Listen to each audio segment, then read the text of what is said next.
राधे राधे। आपके शब्द अहंकार के पूर्ण विघटन पर बहुत गहरे हैं। नीचे जो कथा है वह सामान्य प्रेरक कहानी नहीं है। यह अहम के जन्म, उसकी रक्षा, उसका टूटना और अंततः उसके विलय की, जब मैं भी गिर जाता है। सबसे आखिरी पर्दा। अहंकार गर्व नहीं होता।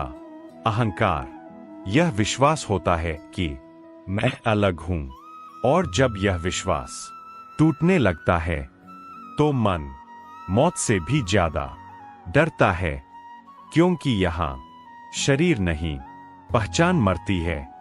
उसके पास सब कुछ था, सम्मान, पहचान, लोगों की जरूरत। लेकिन रात को जब सब चुप हो जाते तो भीतर कोई पूछता, अगर मैं यह सब ना रहूं तो मैं कौन हूं?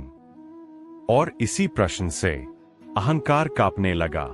अहंकार तभी जन्म लेता है जब व्यक्ति पहली बार खुद को बचाने के लिए मुखौटा पहनता है। मुझे मजबूत दिखना है, मुझे गलत नहीं होना है, मुझे कमजोर नहीं लगना है। और धीरे धीरे वह मुखौटा चेहरा बन जाता है। वह चाहता था लोग वैसे हों जैसे वह चाहे, जीवन वैसा चले जैसा वह सोचे।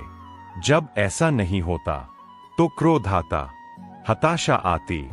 श्री कृष्ण कहते हैं, जहां नियंत्रण की भूख है वहां अहं जीवित है। उसे हमेशा सही साबित होना था। अगर हार गया तो भीतर कुछ टूटता, क्योंकि उसके लिए गलत होना मिट जाना था। एक दिन जीवन ने वह सब छीन लिया जिस पर वह खड़ा था। सम्मान, स्थान, पहचान, लोग वही थे, पर दृष्टि बदल गई थी।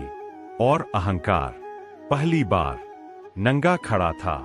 मन चिल्लाया, मेरे साथ ऐसा क्यों? मैंने क्या गलत किया?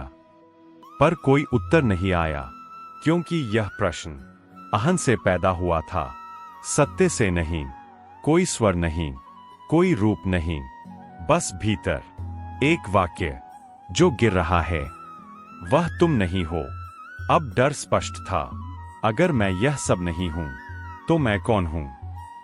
यह वही क्षण था जहां अधिकांश लोग पीछे लौट जाते हैं, क्योंकि अहं का विघटन मृत्यु जैसा लगता है।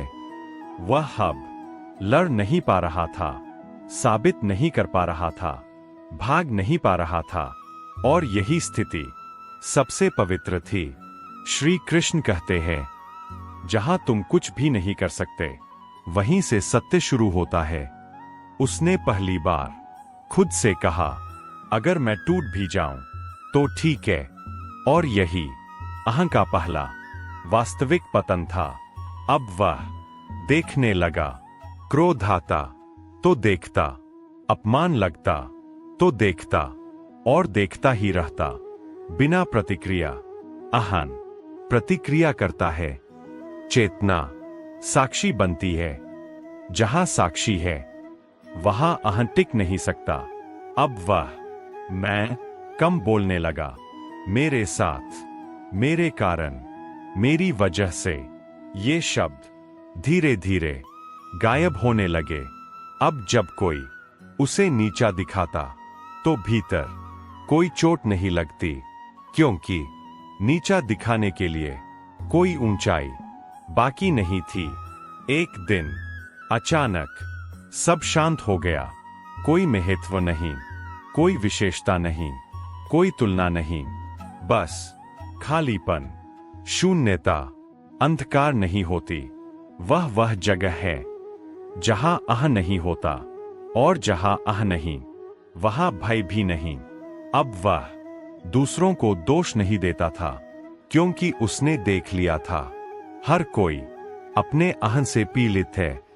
अब वह करता था बिना पहचान के, देता था बिना अपेक्षा के, और यही सच्ची सेवा थी।